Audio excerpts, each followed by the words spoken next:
Vamos entonces a dar comienzo a esta sesión de cierre, ¿sí? Antes que nada, de nuevo, buenas tardes. Como les decía, esta es la sesión de cierre del curso online de diseño de proyectos para la cooperación internacional con la Unión Europea, y me permito recordarles que este curso es una de las actividades, una de las últimas actividades, la penúltima, del proyecto Jean Monnet, acercando la Unión Europea a los estudiantes y la sociedad civil, que está dentro del programa Erasmus+, financiado por la Comisión Europea. Mi nombre es María Victoria Álvarez, como la mayoría de ustedes saben, y yo soy la coordinadora de este proyecto Jean Monnet.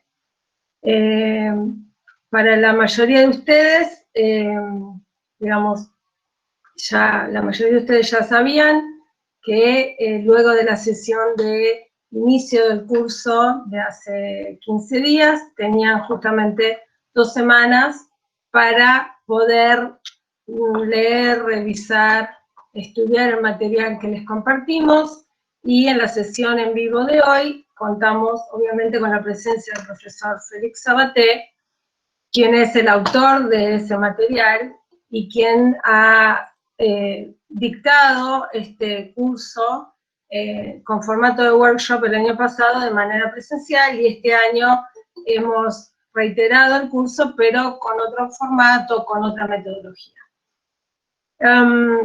Entonces, la idea de la sesión de hoy es que aquellos que han leído efectivamente el material puedan hacerle consultas al profesor Sabaté, entendiendo que justamente tienen ya conocimiento del curso, y por lo tanto se supone que van a hacer consultas más bien puntuales, ¿verdad? Pueden utilizar el MIC, entonces a lo mejor de manera ordenada, aquellos que necesiten hacer consultas al profesor, van pidiendo la palabra, activan el micrófono y le hacen la pregunta al profesor Sabaté. El profesor Sabaté va a responder, posteriormente damos lugar a otra pregunta, y así sucesivamente. ¿De acuerdo? No sé quién es el valiente que se anima a empezar. Sí, a ver, quizá, Victoria, para incentivar un poco la participación, espero que todos ustedes hayan tenido la oportunidad de aburrirse con mis PowerPoint. Suele ser más divertido de manera presencial y en vivo el curso, pero bueno, son los tiempos que nos tocan vivir. En esos PowerPoint tratamos de presentar todos los instrumentos metodológicos usuales para la identificación y formulación de proyectos. Está claro que no se agota todo lo que uno tiene que saber respecto a proyectos con esas presentaciones, pero más o menos estilizadamente fuimos a través de los puntos usuales de mapeo de actores, análisis de problemas, objetivos, estrategias, definición de las matrices de mapeo ecológico, los documentos usuales de proyectos que después podemos utilizar o dar forma para las distintas convocatorias a las que nos presentemos. Así que, como planteaba Victoria, dejamos abierto el micrófono. No sé si Google Meet tiene manito para levantar. No, me parece que no. Bueno, pueden prender su cámara y levantar la mano real, y sobre eso vamos. A ver si los logro ver. De todas maneras, Félix, hay una pregunta en el chat. Cecilia Pieroni dice: muy buen material, me gustaría puntualizar más la perspectiva de género y ambiental en la elección de la alternativa. Bien. Gracias. Y Luciana Rodini adhiere con Cecilia. Muy buena pregunta, Cecilia, y muy buena adhesión, Luciana. A ver, son dos dimensiones que siempre tenemos que tener en cuenta a la hora de formular cualquier política pública y particularmente cuando trabajamos en ámbitos de cooperación ambiental, cooperación internacional, en que esas dimensiones suelen ser mandatorias a la hora de evaluar un proyecto. Voy a empezar por la menos divertida, las cuestiones ambientales, ¿no? Cuando uno hace políticas públicas a nivel local, en proyectos ambientales, hay normativas específicas respecto a las evaluaciones de impacto ambiental, ¿no? Normativas municipales, provinciales, nacionales.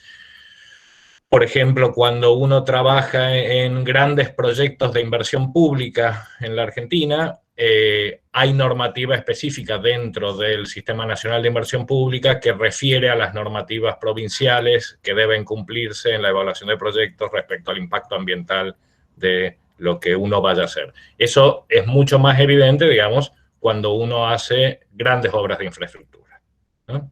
En el caso de la cooperación internacional, depende también el tipo de proyecto que hagamos si vamos a tener en cuenta la dimensión de impacto ambiental o no, ¿no?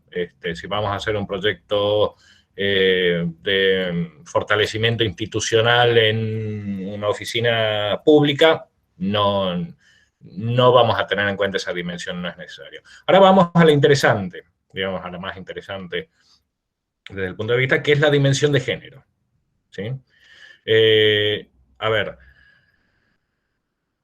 hay grandes consensos a nivel global sobre las cuestiones de género, nuestros países adhirieron, los organismos financiadores adhirieron, los organismos financiadores también tienen reglas específicas respecto al análisis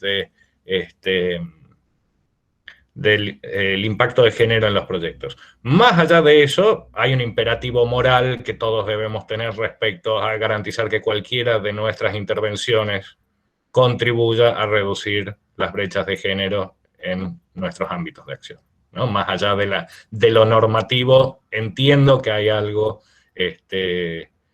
imperativo, ético al respecto. Entonces, ¿qué tenemos que hacer?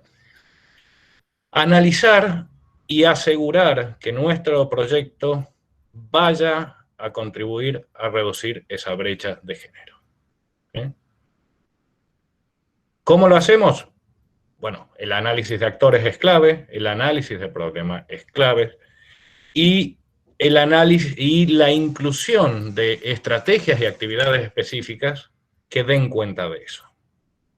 A título de ejemplo, Argentina tiene una larga cooperación universitaria con Francia, ¿no? En distintos ámbitos. Francia es quizá el socio en cooperación universitaria más importante que tiene Argentina a lo largo de los años. Uno de los proyectos más importantes es el programa Arfitec. No sé si hay algún ingeniero acá, alguien de la Facultad de Ingeniería de la Universidad de Rosario. El programa Arfitec, ahí está, Inés nos dice que lo conoce. El programa Arfitec lo que hace es estructurar asociaciones entre universidades francesas y argentinas para movilizar estudiantes de último año de ingenierías, ¿no? Acá nos dice que ingeniería química participó. ¿Qué pasa con eso? Básicamente se está operando con una gran cantidad de presupuesto y una gran cantidad y una profunda priorización sobre el intercambio en carreras que están sumamente masculinizadas. Entonces, los beneficiarios de esas movilidades suelen ser hombres. ¿Por qué? Porque gran parte de la matrícula es de hombres en esas ingenierías. Ahora bien, ¿cómo hace el proyecto para morigerar esa brecha institucionalizada por otras cuestiones? No está masculinizada la ingeniería porque haya un proyecto de cooperación franco-argentina, pero sí debe intervenir sobre esa variable estructural. Ahí hay un punto no menor. Si uno analiza los documentos de planificación del Consejo Nacional del CONFEDI, Consejo Nacional de Decanos de Ingenieros, digamos, es el órgano que reúne a todos los decanos de la Facultad de Ingeniería del país, se hizo un plan estratégico de formación de ingenieros, 74 páginas en la que la palabra género o mujer no aparece. ¿Sí? Entonces, los proyectos deben atender a esas brechas estructurales, ¿sí? que existen. En su momento yo hice una evaluación de ese programa Architect para la Secretaría de Políticas Universitarias y estaba tan naturalizado el tema que el órgano de gestión de ese proyecto está formado por un 95% de mujeres.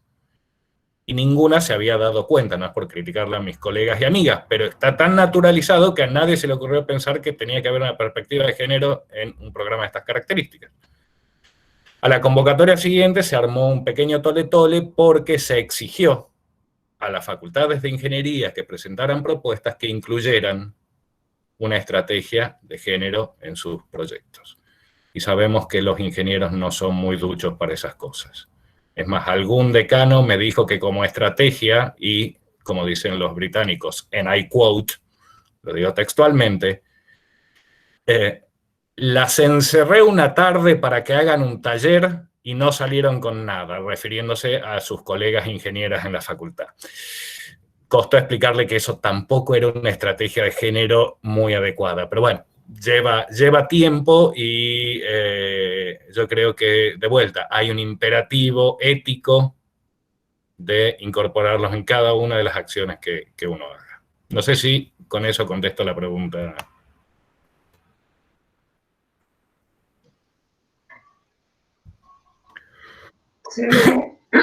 Sí. Bueno.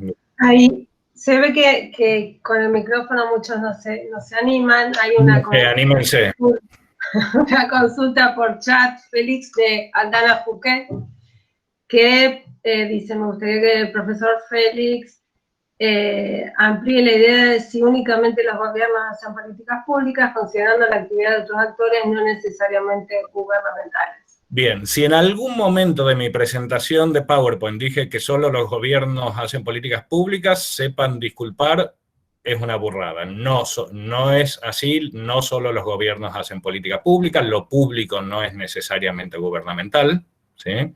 Y como bien plantea Aldana, hay una multiplicidad de actores que realizan políticas públicas, ¿no? Y que son actores políticos. Son actores políticos y realizan políticas públicas. Ahí un punto central es que la política pública está íntimamente, intrínsecamente relacionada con la política. No necesariamente con la política partidaria, sino con la acción política, ¿sí? No existe la política pública pura, técnica, sino que depende de la política. Y la política depende de las políticas públicas, si no es mera demagogia, ¿no? Entonces, los organismos de cooperación, por más que no se perciban, son actores políticos y realizan políticas públicas. Alguna vez conversaba con un amigo que era el director del Banco Mundial para Argentina, y él juraba y perjuraba que no era un actor político. No se percibía a sí mismo como representante del Banco Mundial en un país prestatario, un país en desarrollo, no se percibía él a sí mismo como un actor político. Lo cual es un peligro, porque sí lo era, digo, por lo menos que lo acepte. Entonces, ONGs,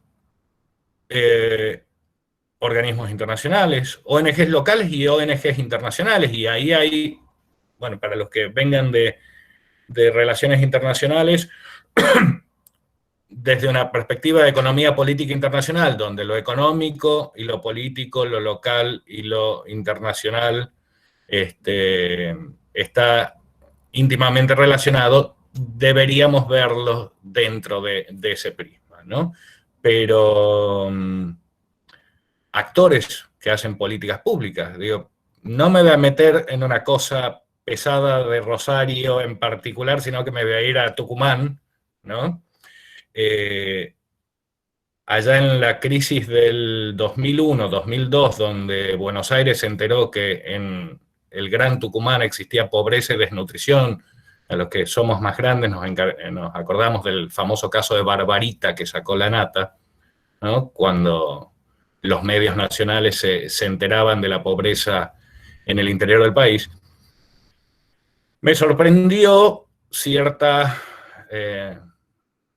brasilización de Tucumán cuando hubo un caso de una niña muerta por desnutrición y que la madre salió en la tapa del único diario de Tucumán agradeciendo a los ALE. Los ALE son la principal banda delictiva de Tucumán, porque se había encargado del sepelio de su hija, de enviarle un médico para sus hijos y enviarle comida para sus otros hijos.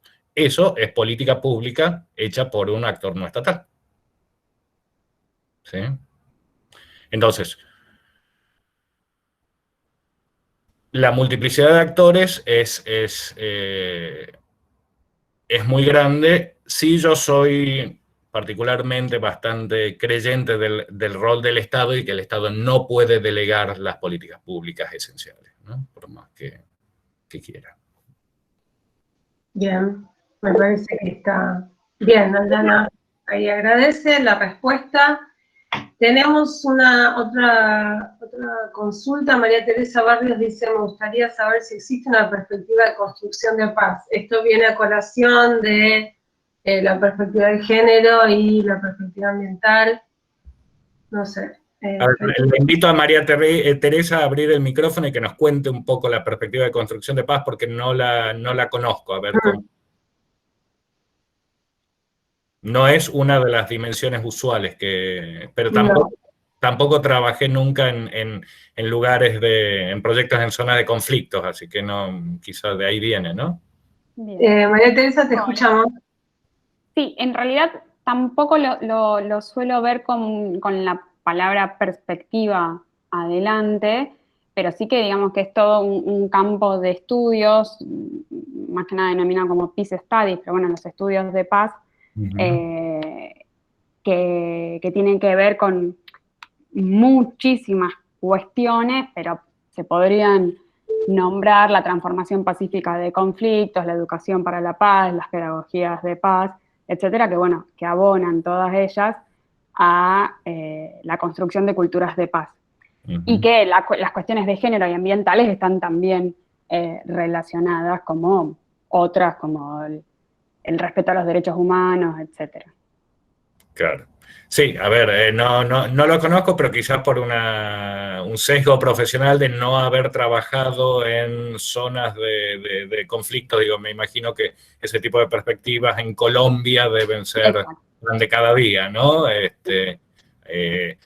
Por eso te agradezco traerla a colación y nos lleva a ver, a lo importante. Esta metodología de enfoque del ciclo de proyectos es una metodología general, ¿no? No es ni siquiera una teoría general, es una metodología generalista de formulación de proyectos. Después, en cada sector que trabajemos va a tener sus especificidades, ¿sí? Y la metodología de enfoque del ciclo de proyectos no nos da instrumentos específicos sectoriales. De ahí lo importante que en los procesos y en los equipos de formulación de proyectos haya especialistas de cada uno de los ámbitos que estamos trabajando, ¿no? Más allá que haya cuestiones transversales que todos deberíamos tener. Vale, gracias. Gracias. Claro, perfecto. Súper claro, Félix. Acá se instaló un sistema que me gusta. Los que quieran preguntar, avisan en el chat y así yo les voy dando la palabra. Juan Gentiletti tiene una pregunta. Juan, ¿estás para activar el micrófono y la cámara? Sí, ahí activo la cámara también. Hola Juan. Hola Vicky, bueno, hola Félix. Yo tenía una pregunta respecto a la sección 1, del PowerPoint que estaba comentado con tus audios. Cuando identificás las partes involucradas, son 4 si no me equivoco, sí. Cuando se habla de los perjudicados y de los oponentes, que es importante identificarlos, yo quería saber si se podía ampliar respecto a si hay algún esquema procedimental de cómo justamente poder mitigar el impacto que puede tener un oponente al proyecto nuestro, que no se llegó a ampliar por una cuestión de tiempo, calculo, dentro del audio, que me parece una cosa interesante para justamente poder sortear ese obstáculo. Bien, excelente. Gracias por la pregunta, Juan. A ver, lo importante me parece de hacer ese análisis de partes interesadas es que nos va a dar elementos para cuando hagamos ese análisis de riesgos que nos permite la matriz de marco lógico, ¿no?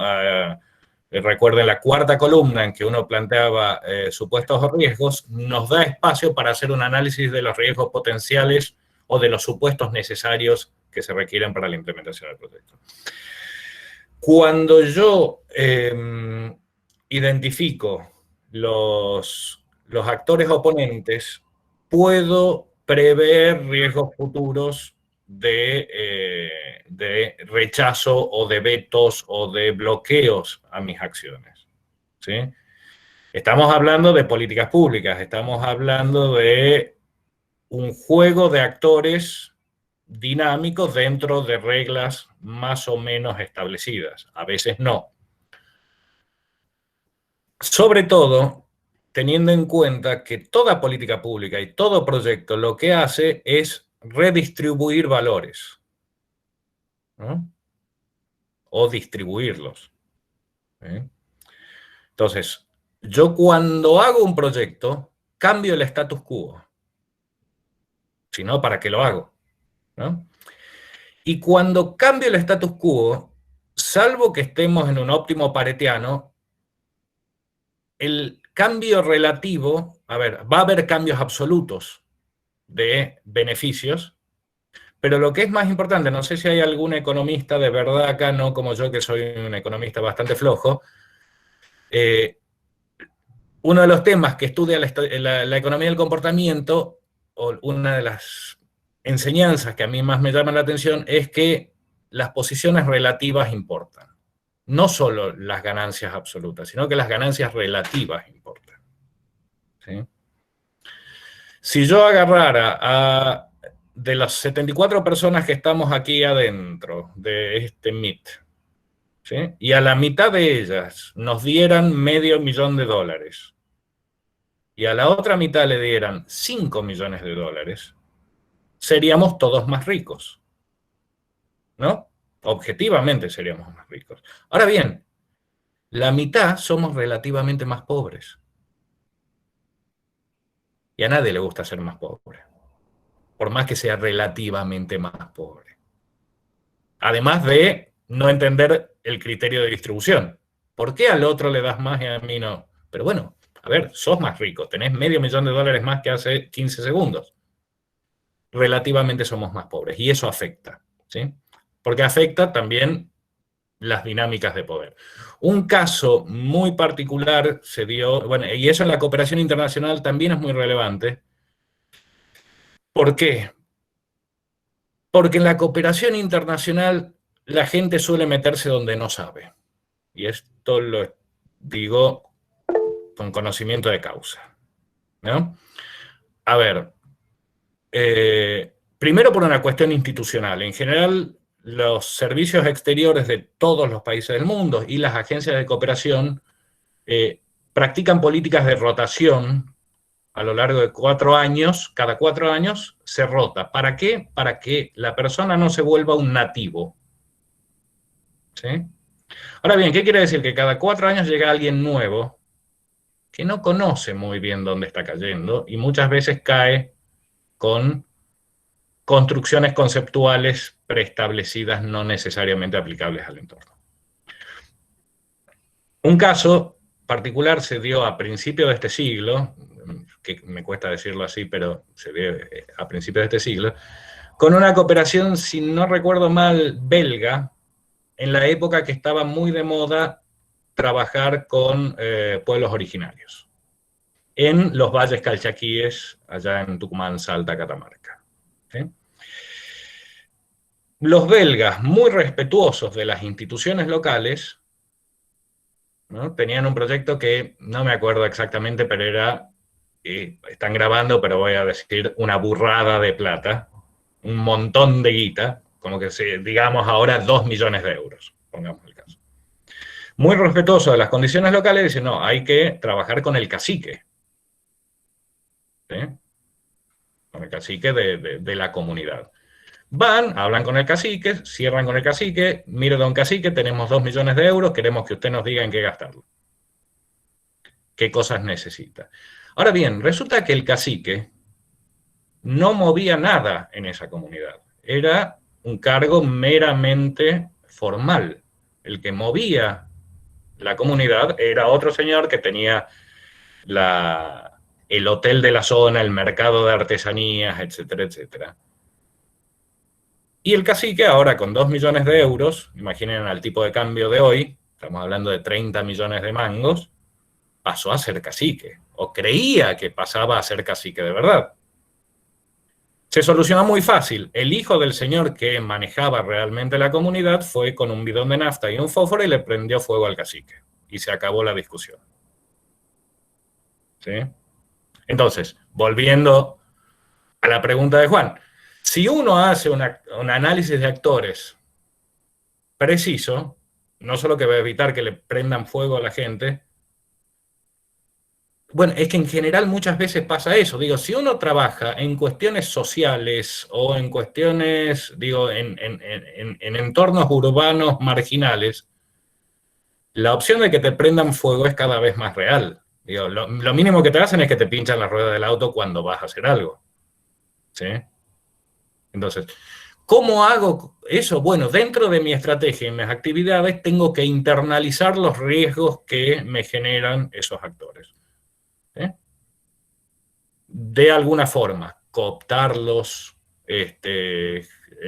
generar mecanismos de incentivos o no para mitigar esos riesgos. Pueden ser que esos riesgos sean fatales. Es decir, mirá, es imposible que solucione esta reacción de esos actores solo a los efectos de hacer este proyecto. Entonces, ¿saben qué? No puedo hacer ese proyecto. No sé si queda claro y si es demasiado amarillista el concepto, pero sucede. No, sí, quedó muy claro porque aparte con todos los ejemplos fue muy ilustrativo y sirvió La elocuencia. para ver los riesgos, digamos, reales de que... Pobre cacique. Pobre cacique. Bueno, siguiendo el orden del chat, vamos a darle la palabra a Natalia Razovich, que quiere hacer una consulta. Natalia, si puedes prender la cámara y el micrófono, por favor.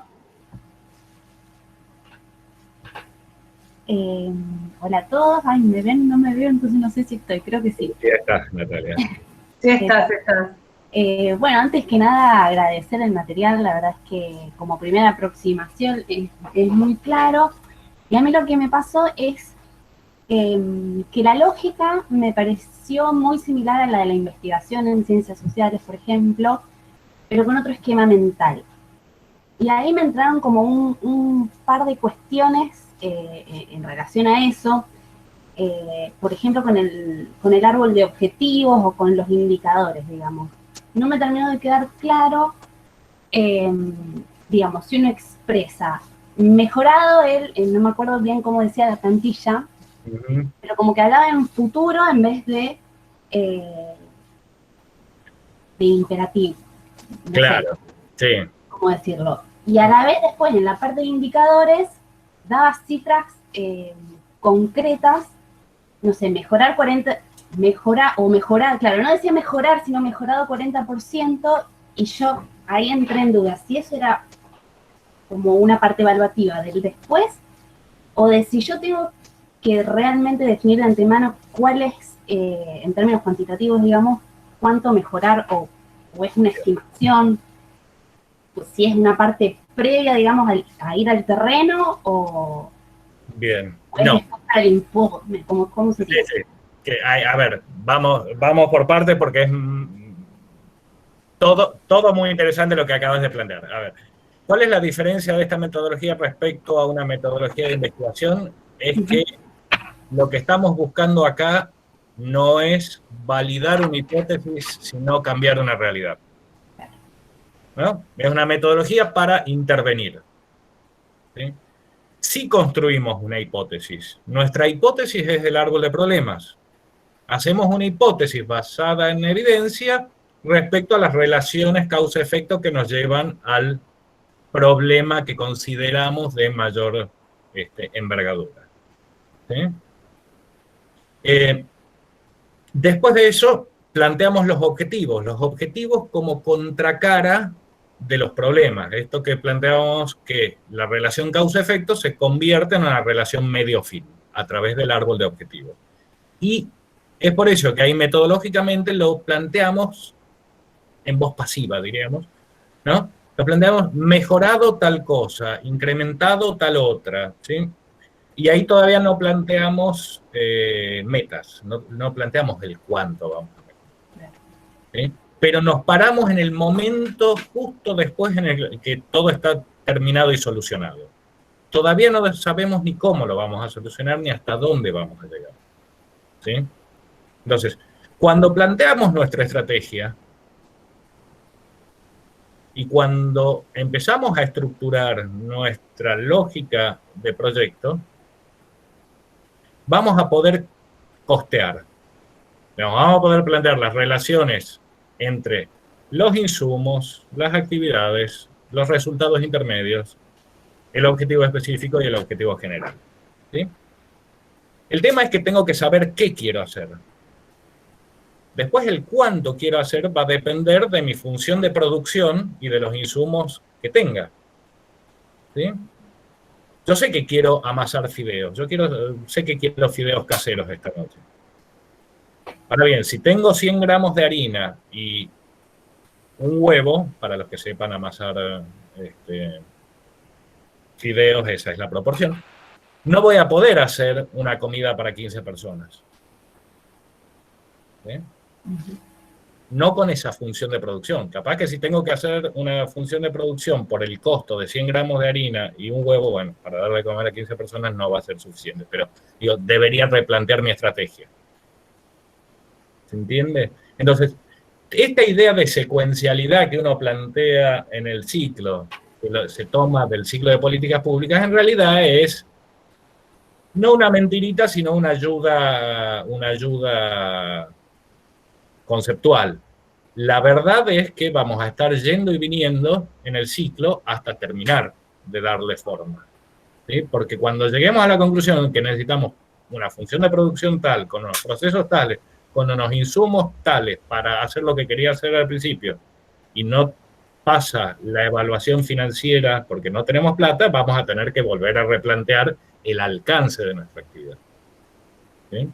Y así se da un juego iterativo hasta que llego a una opción viable en términos, en la mayor cantidad de dimensiones posibles, ¿no? No sé si quedó más o menos claro. Sí, sí. Muchas gracias. O sea, eso sería lo que se presenta finalmente, una vez que tenés el diseño y, digamos, quiero decir, antes de acceder a la cooperación en sí, digamos, o de acceder al financiamiento, ¿hay un trabajo de campo en terreno o no? A ver, ideal... No para en cooperación, pero sí me resulta incluso para cualquier gestión de cualquier proyecto en sí, la información y el material, pero específicamente en cooperación, digamos, a los que no tenemos noción, digamos, de... No, sí, a ver, en cualquier política pública tenés que tener trabajo en terreno.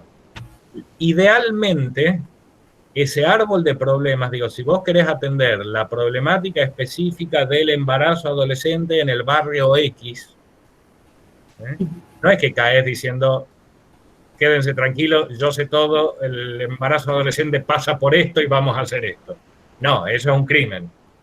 Idealmente, los árboles de problemas deberían hacerse en talleres participativos con los potenciales, con las partes interesadas.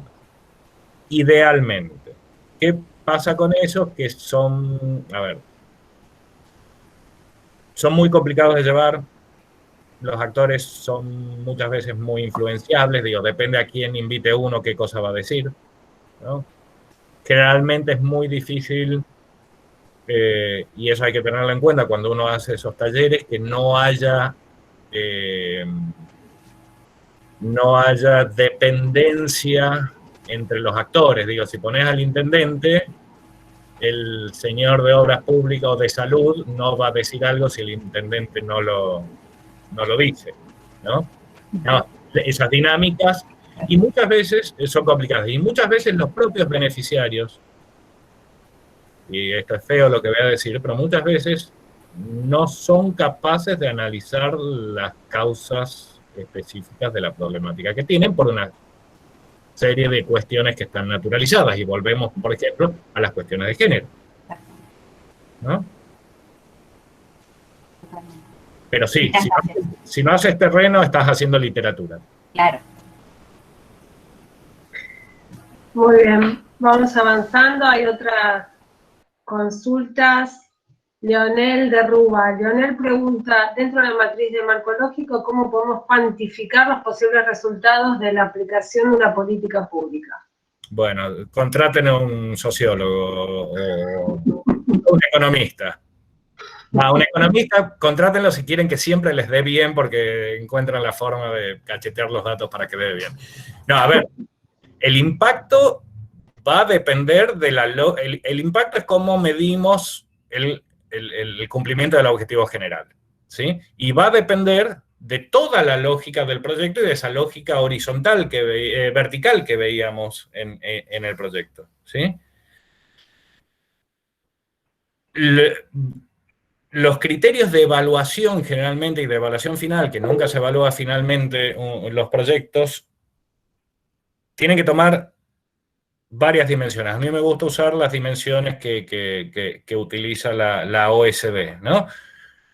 Pertinencia, coherencia, que ese es bastante nuevo, la pusieron en diciembre del año pasado, es decir, si el proyecto es coherente con las políticas públicas del marco en el que se ejecuta. Eficacia, es decir, cumplió sus objetivos. Eficiencia, los cumplió o no con el menor gasto posible. Impacto, pegó de la forma que tenía que pegar, en donde tenía que pegar. Y sostenibilidad, ¿no? Esos cambios, ese impacto son sostenibles en el tiempo una vez que el proyecto ya no se ejecuta más, ¿sí? Entonces,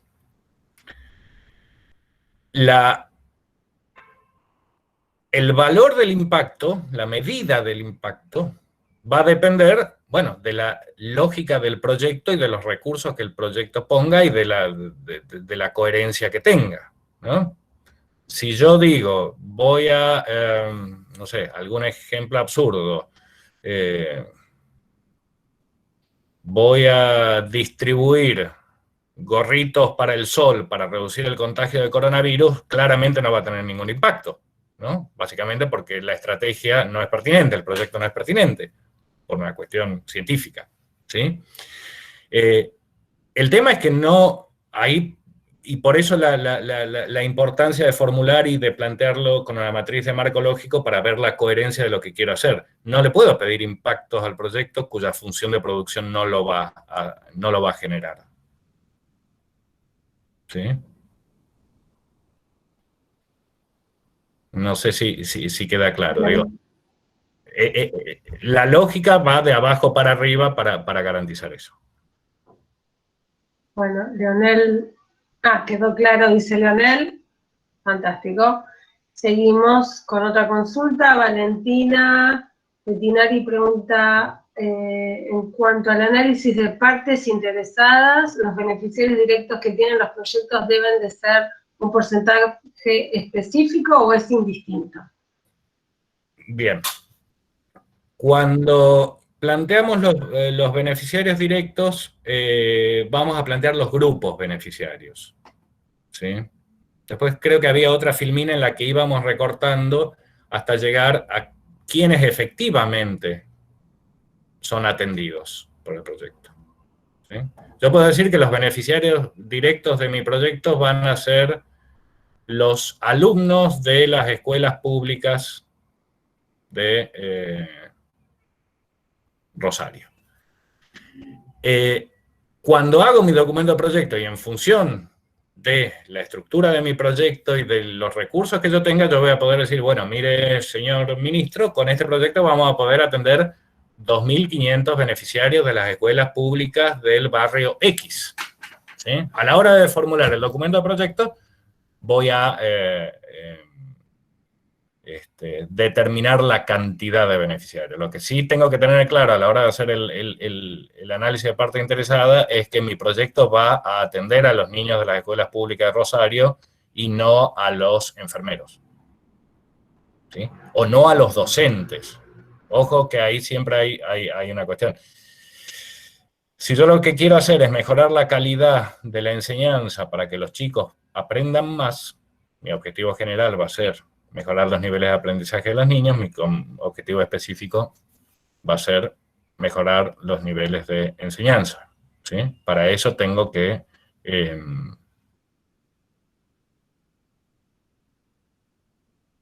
directos, serán beneficiarios indirectos, porque mi población objetivo, mis beneficiarios, son los niños. ¿Se entiende? ¿Se entendió? A ver. Sí, Valentina dice que sí. Bien. Bueno, Laurita Botero pregunta, ¿cuál es el mejor criterio para elegir los medios de verificación y los indicadores para la matriz de marco lógico, especialmente para el tema de población migrante y refugiada? Mira, respecto a la última parte de la pregunta, no tengo la más mínima idea. Depende de qué quieras medir, ¿no? El indicador siempre va a depender de lo que quieras medir. Y lo importante es que el indicador mida, digamos, lo de la línea, lo de la fila en lo que estás trabajando. Si yo quiero medir el incremento de refugiados en el sistema educativo de la provincia de Santa Fe, ¿sí? O la participación de niños refugiados, tengo que medir eso. Digo, parece una verdad de perogrullo, pero, por ejemplo, si yo quiero medir el incremento de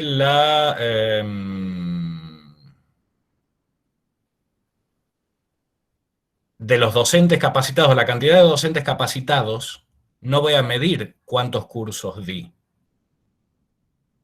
Tengo que medir efectivamente cuántos docentes capacitados hay, ¿sí? Entonces, el indicador tiene que ser específico, tiene que ser medible, ¿sí?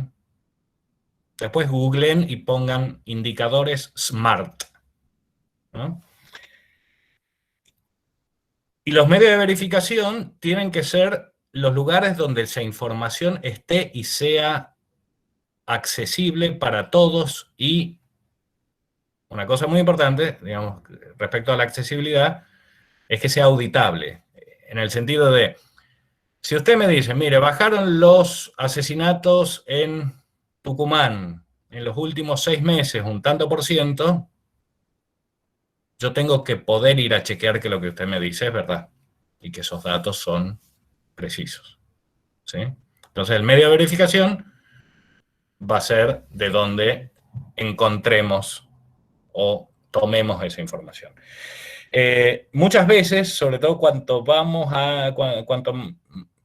más a una cosa más pequeñita vamos, es posible que no encontremos fuentes públicas de información y tengamos que construirlas nosotros. Si yo quiero determinar, por ejemplo, el incremento del nivel de ingresos de la población migrante en Rosario después de los cursos de capacitación y acompañamiento que haya dado ACNUR o las organizaciones de la sociedad civil con las que ACNUR trabaja, voy a tener que ir a preguntarle a cada uno de ellos. Entonces voy a tener que incluir como una actividad en mi proyecto el seguimiento del nivel de ingreso de los migrantes. Si no, no voy a tener de dónde sacar esa información. ¿Sí? ¿Se entiende, Laura, o quedó medio colgado? Sí, dice que sí, te entendió. Estás fino, bien. Están muy vergonzosos como para decirme, no se entiende un poco. Bueno. Damián Castells tiene una pregunta. Damián. Buenas, María Victoria. Gracias, Félix. ¿Cómo están? Bien. Primero tenía una que tenía que ver con una pregunta anterior, que es el hecho de que si siempre en todo proyecto vamos a poder identificar actores perjudicados, o si puede darse alguna situación en la cual esto no se dé así. Bueno, de alguna manera lo respondiste con el tema de las ganancias relativas. Yo creo que ahí puede ir la respuesta por ahí. Y en segundo lugar, pude conseguir en esta semana un proyecto que fue rechazado hace un tiempo, un proyecto de cooperación para con la Unión Europea, y me encontré con que planteaba no un objetivo específico, como vimos nosotros, sino que planteaba una serie de objetivos específicos. Es un error recurrente, puede ser que ese haya sido la causa, digamos, de que el proyecto haya sido rechazado. No. A ver, depende. Si te lo hubiera evaluado yo, sí. ¿Qué pasa con la guía de proyectos de la Unión Europea y con los formularios de presentación de proyectos de la Unión Europea? Son metodológicamente errados, a mi entender, porque plantean la posibilidad de que haya objetivos específicos múltiples. ¿Sí? Yo, como soy un señor muy mayor y vengo de la lógica de la planificación de los 60, cuando sucedían esas cosas, digo, y que tiene que ver con toda esta lógica del enfoque de ciclo de proyecto en los 90, un proyecto es la producción de un bien o servicio único. Esta capacitación en formulación de proyectos es distinta a la capacitación que puedo dar mañana en la Universidad de San Martín, por más que sea de lo mismo. Son dos productos distintos. ¿Por qué? Porque son dos públicos distintos, dos impactos distintos, ¿sí? Por más que la estrategia y los medios sean iguales. Construir una ruta que va de Rosario a Córdoba, la autopista,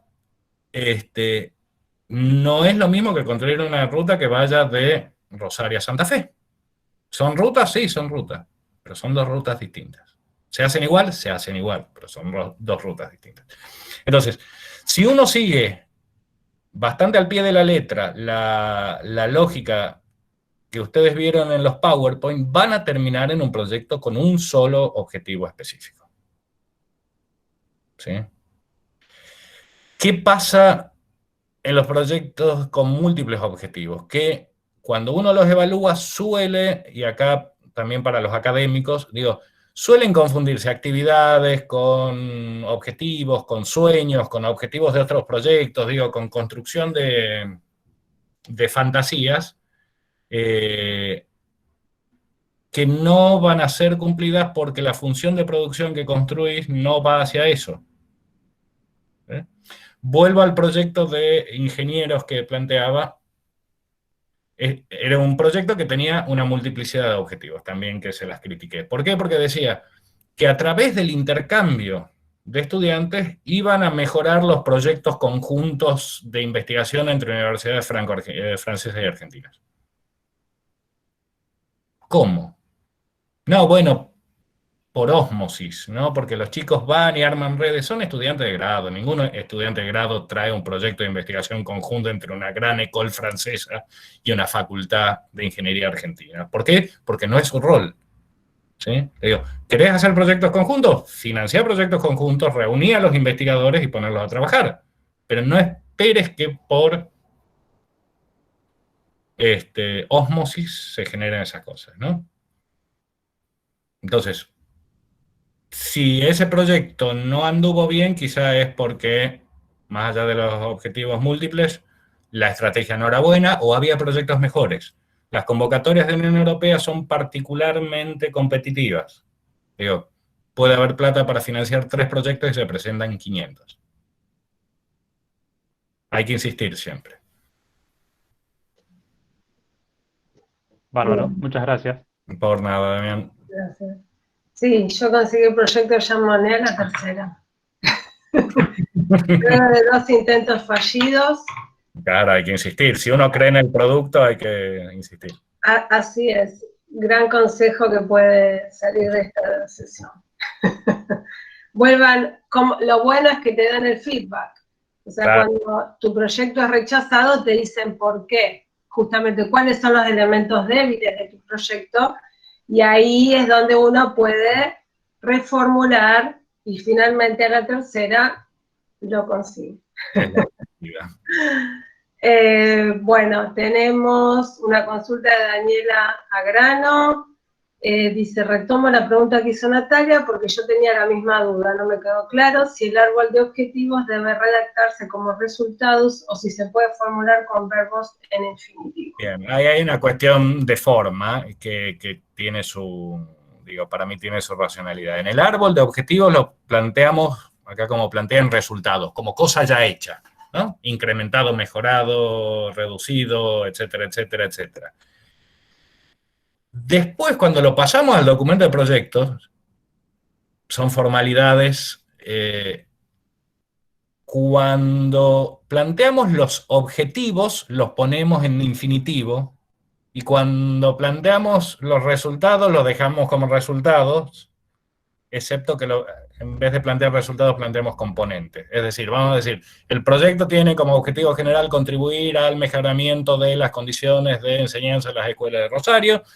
Como objetivo específico tiene incrementar las capacidades de los docentes de ciencias naturales, y para ello va a tener 4 resultados: mejorados los laboratorios, incrementados los conocimientos específicos y distribuidos materiales didácticos.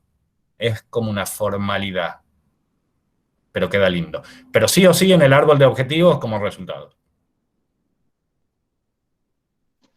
Bien.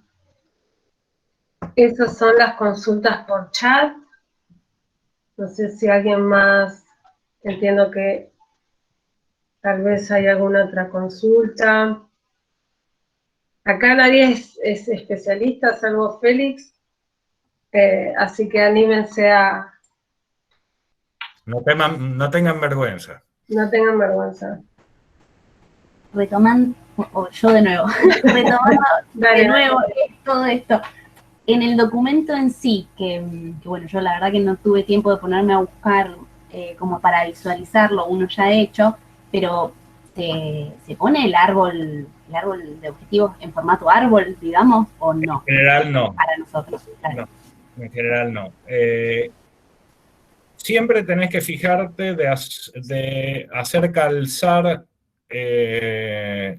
lo que querés presentar al formato que te piden. Si no te piden árbol de objetivos, no lo pongas.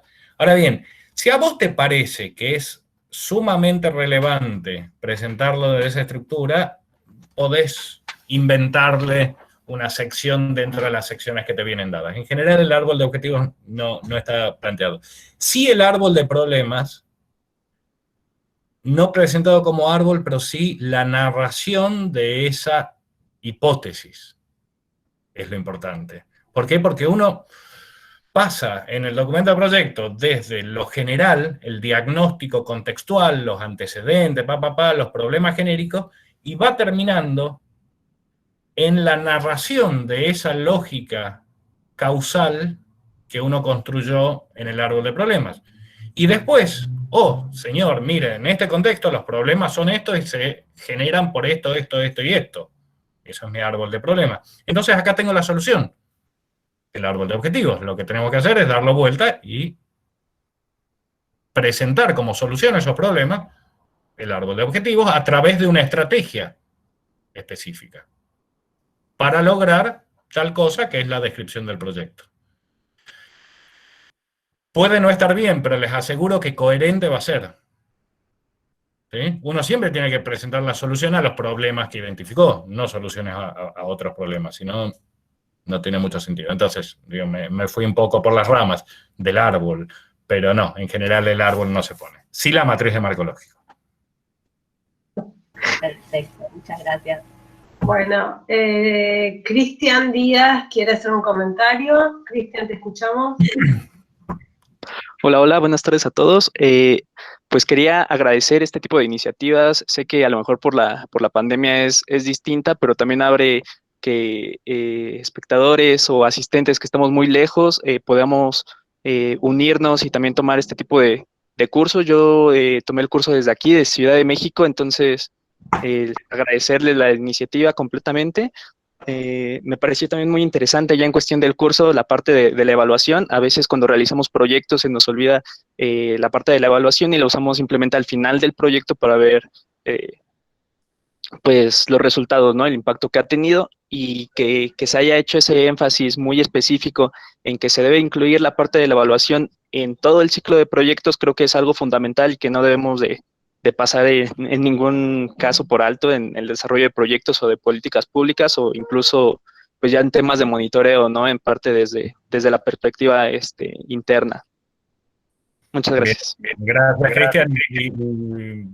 Está bueno viniendo de alguien que tiene un país, que está en un país que tiene un organismo de evaluación de políticas públicas bastante robusto metodológicamente. No voy a hablar de la seriedad o no de los resultados porque no los conozco, pero el Coneval en México, el Consejo Nacional de Evaluación, es una de las pocas instituciones en América Latina que tiene como funciones específicas la evaluación de políticas públicas en general, ¿no? Y digo, si les interesa esos temas, rastreen la web del Coneval, tiene muchísimas cosas muy interesantes. Genial. Bueno, así que es internacional este curso. Me pone muy contenta. Muy bien. Sol Cabrera dice que está en Frankfurt. Opa. Está tomando el curso de Frankfurt, así que... ¿A esta hora? Sí, la verdad. Ya es hora de ir a dormir, Sol. Ya es hora de dormir, Sol. Uy, 23 horas. Eso es vocación, ¿no? La verdad que escucharnos a nosotros a las 11. Bueno, ahí tenemos, gracias Sol y gracias Cristian por participar, y nosotros somos los agradecidos por, y bueno, y una gran satisfacción saber que es un curso que les interesa y que les resulta útil, por supuesto. Tenemos una consulta de Pablo Marcelo Fernández Pira. Dice que es excelente la capacitación. Bueno, muchas gracias. No funciona su cámara. Él comenta que ha colaborado con algunas ONG, él está en Buenos Aires, que han sido partners en proyectos Erasmus Plus para ONGs, creación de capacidades para la juventud. Mi pregunta tiene que ver con el mapeo de actores, siendo que deben ser varias ONG de Europa, América Latina. ¿Cómo hacemos para generar intereses conjuntos entre las ONGs y participar en la formulación de proyectos? A ver, en general, y bueno, creo que ahí hay un punto, a ver, hay muchas cosas que se desprenden de ahí. ¿Cómo generar intereses conjuntos? Yo creo que los intereses están y se juntan, ¿no? Como que no se generan. El tema ahí es cómo las ONGs o cualquier otro tipo de actor que haga políticas públicas, inclusive los estados, las universidades, ¿no? Genera redes internacionales que le permitan estructurar iniciativas de carácter regional. ¿Sí? Y no es fácil, ¿por qué? Porque implica muchos recursos, tanto financieros como reputacionales. ¿Sí? Ahí, si uno es una ONG, o si uno está en una ONG o en una universidad, a mí me pasó, por ejemplo, trabajando en una universidad de reciente creación, ¿no? Que creo que es una cosa que poca gente en el mundo puede decir, no en el mundo, 27 universidades públicas en la Argentina, ¿cuántos estuvieron en el momento que nació, ¿no? Haciéndola? Y los académicos tenían un montón de intereses, y las autoridades de las universidades tenían un montón de intereses en su vinculación internacional. Yo estaba a cargo del área de relaciones internacionales. La pregunta que yo les hacía era, ¿por qué otra universidad va a querer trabajar con vos? ¿Por qué Harvard va a querer trabajar con vos y no con la UBA? ¿Sí? Entonces, en la construcción de estas redes internacionales hay un trabajo reputacional de largo plazo que hay que construir. No es que uno toca el timbre y consigue partners para trabajar. Por otro lado, digo, más allá de la construcción de redes, la cuestión reputacional es muy fuerte también para acceder a los fondos de Unión Europea. Primero por los antecedentes que se evalúan, los antecedentes técnicos en proyectos similares. Y por otro lado, en las capacidades de gestión que puedan tener las ONGs. Si yo armo una ONG mañana, no voy a poder conseguir fondos de la Unión Europea. ¿Sí? Básicamente porque no les doy seguridades respecto a mi capacidad financiera y mi capacidad de gestión.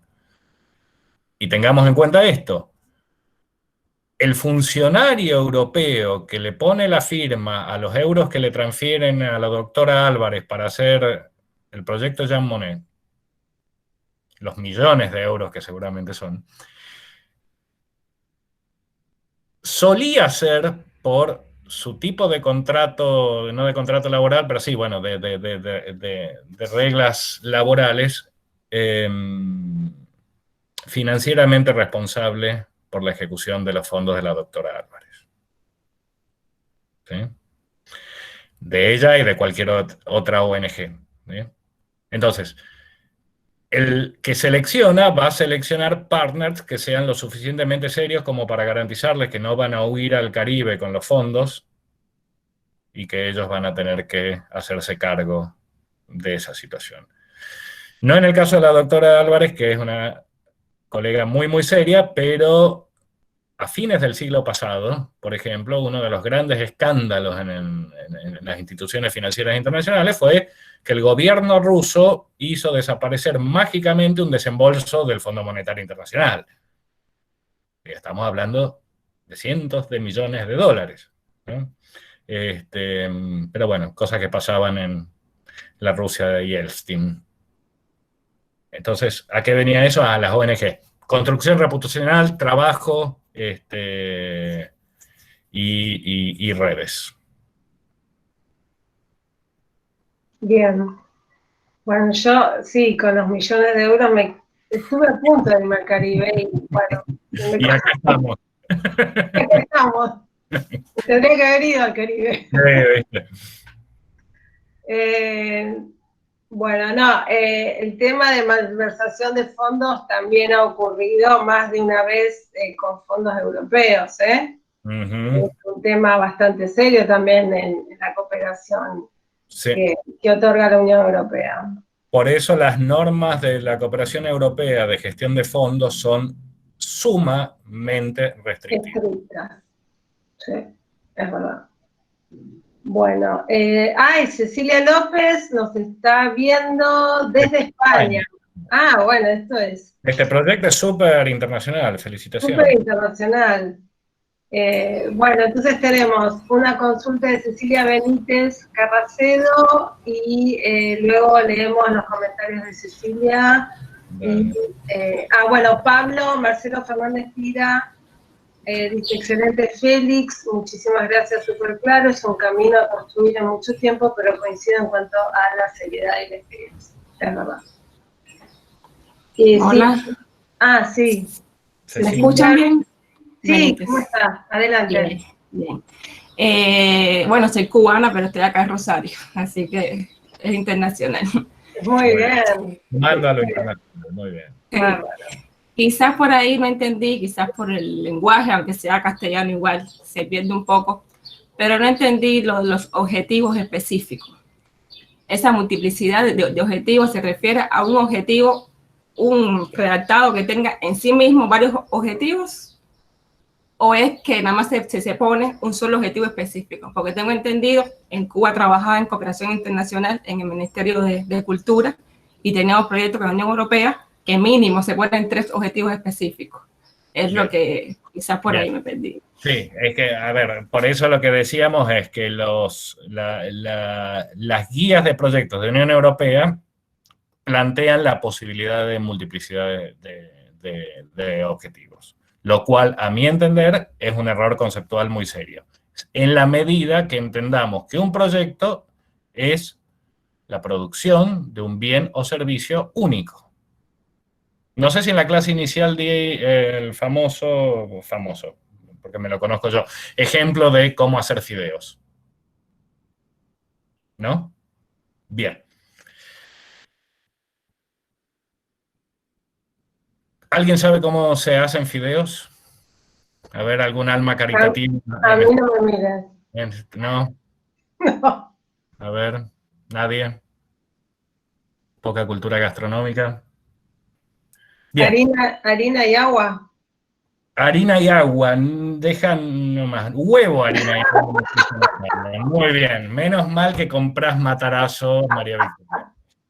Y ¡Qué huevo. huevo! Ahí está. Y huevo, muy bien. Perdón, un huevo. Una opción puede ser utilizar solo huevo, harina y sal, ¿no? Digamos, un huevo por cada 100 gramos de harina. ¿Qué tengo que hacer yo después con eso? Tengo que juntarlos, ¿sí? Mezclarlos, amasarlos, ¿sí? Dejarlo reposar, pasarlo por una pasta linda, por la maquinita que aplana la masa o aplanar la masa, ¿sí? Cortarlos, dejarlos airear, hervirlos, ¿no? Sacarlos, servirlos y comerlos, ¿sí? Entonces, mi función de producción va a ser para producir ese bien llamado fideos. ¿Sí? Ahora bien, si quiero fideos con salsa de tomate, ¿es la misma función de producción? No, creo que sí. No estoy tomando ejemplo de la cocina cubana porque la desconozco, digamos, en eso. Ahí sí te puedo ayudar. Me encantaría, sobre todo que siempre veo plátanos y no sé qué hacer con los plátanos ahí en la verdulería. Bueno, te digo después. Entonces, si quiero hacer salsa de tomate, tengo que hacer otra función de producción, con otros insumos, otros procesos y otros resultados. Alguien me diría, no, bueno, pero si ya estás haciendo fideos, podés hacer lasañas, ¿no? O ravioles. Y no, porque una vez que corté la masa dentro de mi función de producción, deja de ser una masa aplicable a hacer lasañas, que necesito láminas más grandes. Entonces, si bien tengo los mismos insumos, si bien tengo parte del mismo proceso igual, ¿sí? Es imposible que haciendo esas dos cosas me dé dos resultados disímiles. Por eso es imposible la multiplicidad de objetivos específicos. Excepto que estemos hablando de un programa, que esos objetivos específicos correspondan cada uno a un proyecto específico y compartan el objetivo general. Contribuyan de alguna forma a un objetivo general de mal. Pero son tres funciones de producción distintas. No sé si queda claro. Quizás soy demasiado estructurado, pero... No, yo creo que por ahí sí puede ser, porque a veces cuando uno está redactando los proyectos que te obligan a ponerte este objetivo específico, tienes que buscar un resultado para cada uno de ellos. Yo creo que un objetivo específico bien escrito puede dar muchísimos resultados, que es más viable, e incluso para comprobar, para medirlo, para... Claro. La pregunta del millón cuando uno hace un proyecto, cuando uno hace política pública, es ¿qué problema querés solucionar? Y entonces el objetivo específico de mi proyecto es la solución a ese problema que identifiqué como el problema que quiero solucionar. Vale. ¿Ya está? Vale. Muchas gracias. No, por nada. No, otra, digo, yéndome un poco por las ramas, pero si uno quiere ponerle gracia, sabor, piripipí, ¿no? A un proyecto, no debería hacerlo poniendo múltiples objetivos específicos, sino poniéndole énfasis en la estrategia. Lo que vende, a mi entender, un buen proyecto, es una estrategia coherente, innovadora, potente, factible, ¿sí? en ese espacio del documento de proyecto es donde uno vende lo que tiene para vender que otro no. Me da la sensación. Muchas gracias. Por nada, Cecilia. Vamos a seguir con Cecilia López.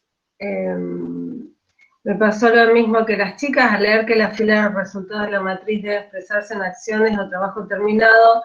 No comprendía la necesidad de incluir un resultado en un proyecto que se elabora y presenta previo a la realización de la política pública en sí, pero me lo han aclarado, gracias. Bien. Aparentemente, entonces... Una aclaración. En Sí. el enfoque del ciclo de proyectos, cuando nos referimos a resultados, son los resultados intermedios, son los bienes o servicios intermedios producidos necesarios para lograr el objetivo. No entendemos resultado como el impacto, como lo final, sino como esos bienes o servicios intermedios, ¿sí? La masa del fideo es un resultado de mi proceso de producción de la masa, digamos, de la mezcla de insumos y el amasado. No son los fideos, ¿sí? Bien. Bueno, luego estaba el tema de la receta de los fideos. Karin Morales nos comenta que tiene una duda. ¿En qué frente de trabajo se pueden apoyar los grupos étnicos desde la cooperación internacional? Saludos desde Colombia, Sierra Nevada de Santa Marta. ¡Opa, la, la! ¡Qué bueno! Saludos, Karin.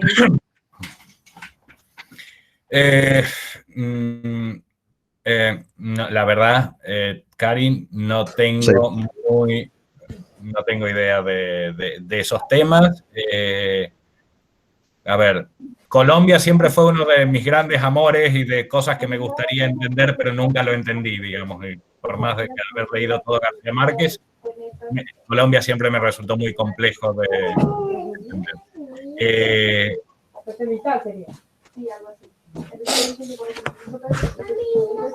Pero, de vuelta, yo creo que aplica lo mismo que planteábamos hace un rato respecto a las ONGs desde otro lugar. Yo creo que, bueno, ahí no sé si hay politólogos acá a mano, pero son cuestiones de acción política, acción colectiva y de generación de agenda, ¿no? Me parece que hay ciertos tipos ciertas minorías cuyas agendas no están suficientemente visibilizadas y no entran dentro de la agenda de política pública y de la agenda de cooperación internacional. A mediados, hasta fines de 1990, la cuestión de pueblos originarios estaba muy vigente en la agenda de cooperación internacional. Hoy quizá no tanto, a mi entender, no, pero de vuelta, no soy un especialista en el tema. Así que lamento no poder ayudar mucho más en eso. A pesar de ser economista, acepto que no sé ciertas cosas.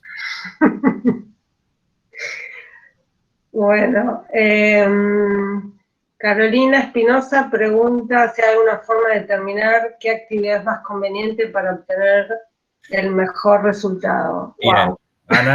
Sí, bien. Está la opción de tirar una moneda y después está la opción más seria, que es el uso de evidencia.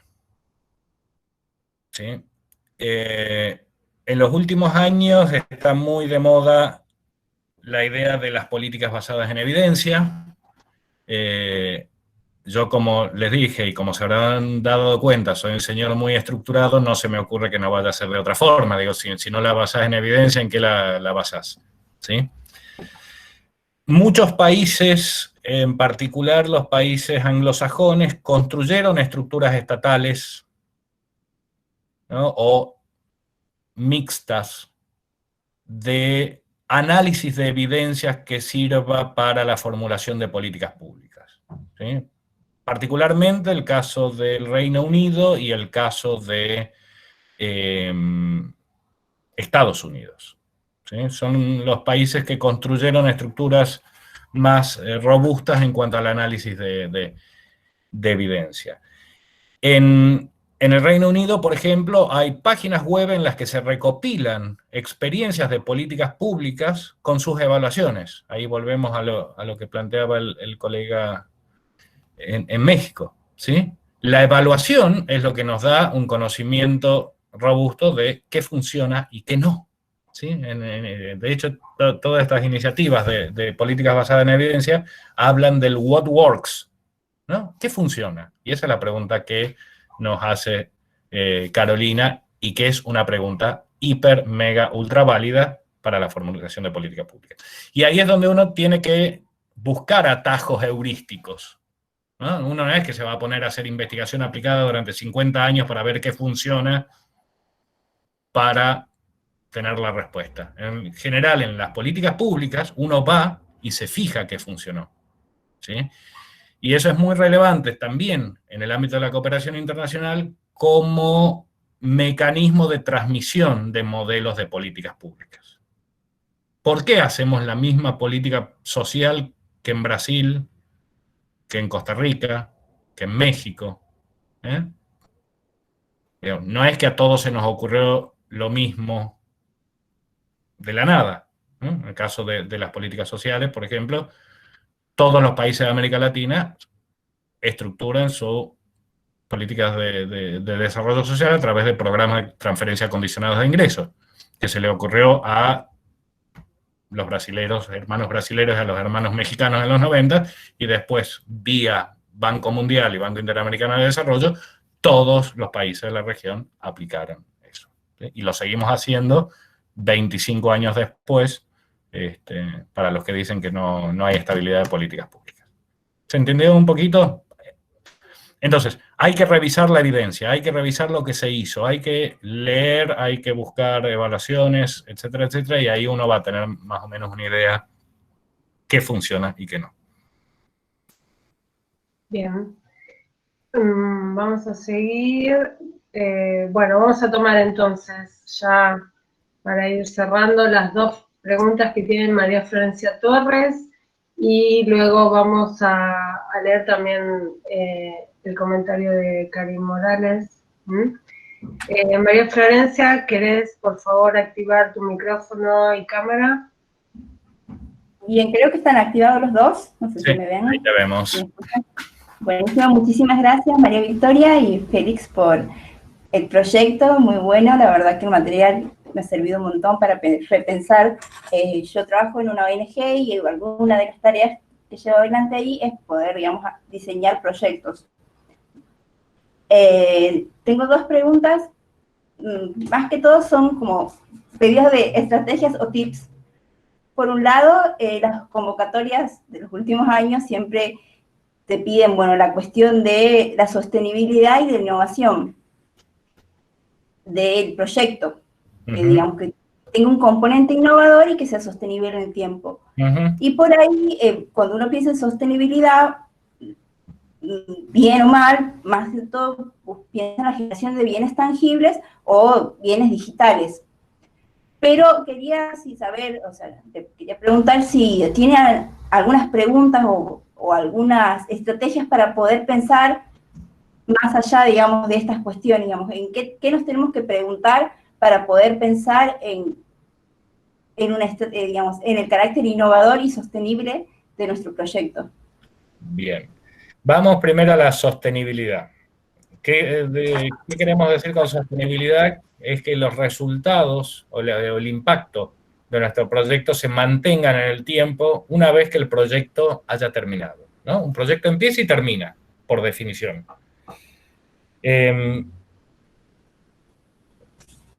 Pensemos en el caso, es muy típico de proyectos de organizaciones de sociedad civil, o por lo menos en una época era decir, vamos a trabajar en el barrio X dando apoyo escolar, ¿no? Típica actividad de ONG que trabajan en terreno.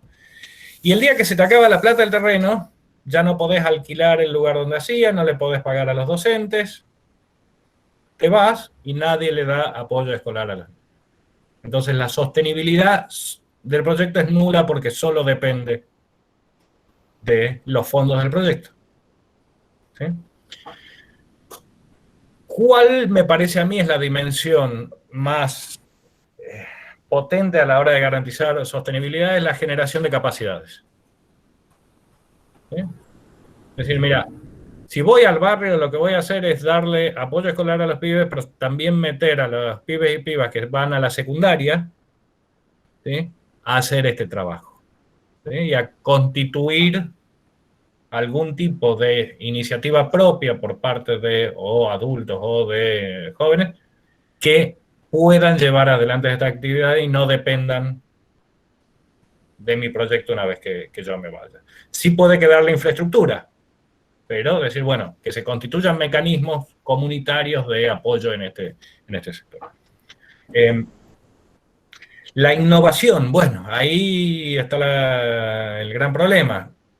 ¿Qué pasa muchas veces en las convocatorias estas de Unión Europea o de otros financiadores? Que gran parte de los proyectos que se presentan es para hacer lo mismo que hace todo el mundo y que ya está haciendo ahora, pero lo que necesita es plata. ¿Sí? Entonces, si ya están haciendo esto, o todo el mundo hace esto mismo, y no hay cambios radicales en el contexto, no es la mejor forma de invertir los escasos recursos que tiene la cooperación internacional. ¿Sí? No sé si lo conté en la reunión anterior, y que tiene que ver con este punto que planteábamos al principio de la charla respecto al género. Hace unos cuantos años en la cooperación internacional estaba muy de moda el tema de presupuestos participativos, ¿sí? Y un municipio de la provincia de Santa Fe presenta un proyecto en línea con lo que se pedía de presupuesto participativo, bla, bla, bla. Uno, como evaluador de proyectos, cuando teníamos 250 proyectos para leer, ¿qué hacía? Leía la matriz de marco lógico y el presupuesto. Lo primero que hacía. Y eso más o menos te decía si el proyecto estaba para leerlo entero o no. Y yo veo que en el presupuesto de este proyecto de presupuesto participativo había un montón de plata para juegotecas. Y dije, el intendente me está queriendo sacar plata para equipar los jardines de infantes diciendo que va a ser presupuesto participativo porque está en las prioridades de la convocatoria. Lo cual me llevó a leer el proyecto, me llamó la atención. ¿Y para qué querían las juegotecas? El análisis que tenían era que en todas las instancias de presupuestos participativos las mujeres tendían a no participar porque la carga del cuidado está desigualmente distribuida en las mujeres. Entonces, dada la baja participación de las mujeres, los presupuestos que surgían y las prioridades que surgían en torno al uso de fondos públicos no tenían un enfoque de género porque las beneficiarias no participaban porque tenían que quedarse en su casa cuidando a los hijos. Para lo cual, para cortar ese mecanismo de transmisión, decía, vamos a hacer espacios de cuidado en las instancias de discusión del presupuesto participativo para que puedan venir las mujeres madres, dejar a sus hijos, se los cuidamos y vayan a pelear por su presupuesto. ¿Sí? Eso es innovador, digo, a un nivel muy micro, ¿no? Al final, sí, creo que 1 millón de euros ese proyecto. No tanto como la doctora Álvarez, pero bueno. Bueno, mi otra pregunta también tiene que ver, bueno, con esta parte, estaba hablando de la cuestión del presupuesto. Más o menos, uno que viene más yo vengo del área de las relaciones internacionales, cuando vemos los números es como, ¿y aquí qué ponemos, digamos? Pero para tener en cuenta si tiene algunas estrategias que tengamos que pensar a la hora de armar presupuestos, porque una de las cosas que pasa es que no sabes cuánto, si es mucho, si es poco, lo que, digamos, en relación a las actividades que estás pensando, más teniendo en cuenta también el escenario tan cambiante de Argentina. Bueno, ahí me estás tirando todos problemas, realmente. A ver. Es que bueno, presupuestar soluciones también. Presupuestar con inflación, nadie lo sabe, digo, con inflación tan alta como la que tenemos acá, es un problema. Si presupuestás en euro, más o menos, restringís ese riesgo. ¿Cómo hacer un presupuesto? Mirá, lo único que le puedo decir es que sea razonable. ¿Y cómo va a ser razonable? En la medida que costes efectivamente los insumos que necesitas para hacer cada una de las actividades. Que hagas una presupuestación por ingredientes, como se dice. ¿Sí? Es decir, mira, para hacer este seminario, ¿no?, virtual necesito los 3 millones de euros de honorarios del señor Sabaté, más, ¿no?, comprar Google para usar Meet. No. ¿No? Las cosas que se pueden hacer gratis, es impresionante. Digo, teníamos 100 personas comunicadas gratis. Entonces, yo creo que hay el trabajo de la micro presupuestación, digamos, de la presupuestación por ingredientes, es lo que te va a dar más racionalidad, ¿sí? Sí hay líneas presupuestarias o tipo de gastos que son más discutibles, digamos, que ahí puede haber problemas. ¿Cuánto tiene que ganar un expositor en un seminario? Y bueno, una cosa es que sea el doctor Sabaté, que no cobra nada y que ni siquiera es doctor, y otra cosa es que esté Joseph Stiglitz hablando acá y sí tenga que ponerle 200.000 euros.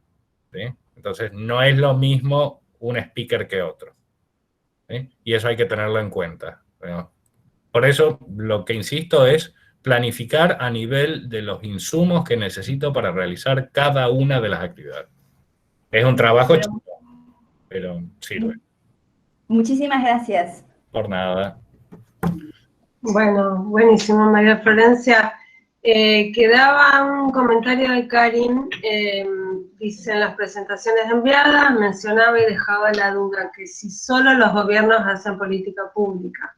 La pregunta es, desde su experiencia que me pueden contar, partiendo y dejando dicho que pertenezco al grupo étnico de pueblo Arhuaco. Y dice, y sabiendo que el actual gobierno no tiene la misma idea de protección de los recursos existentes. No sé si termino de entender.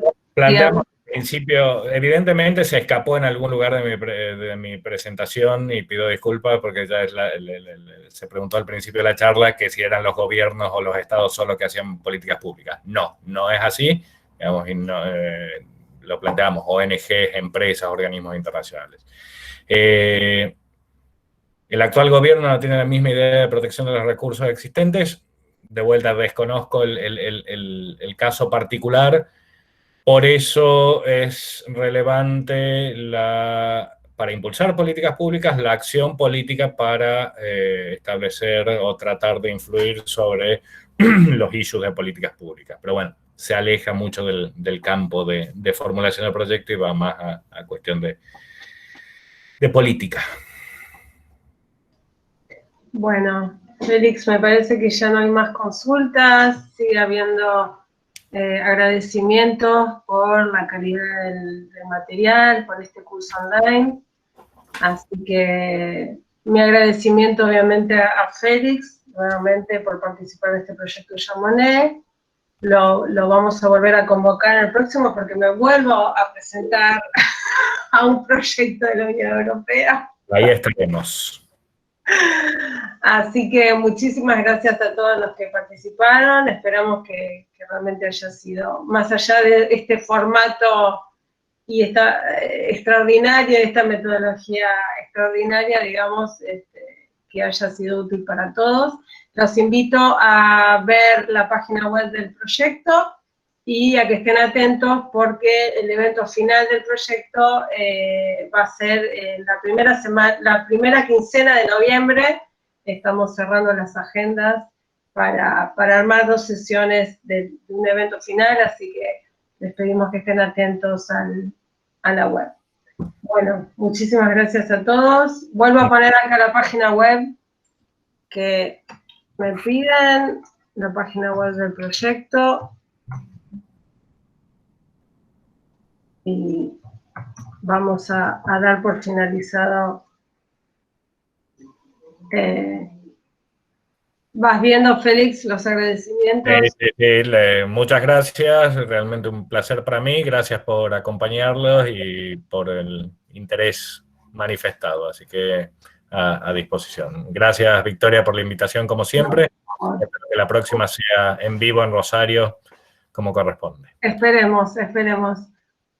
Buena tarde para todos y hasta acá ha sido la sesión de cierre del curso online. Muchísimas gracias. Adiós.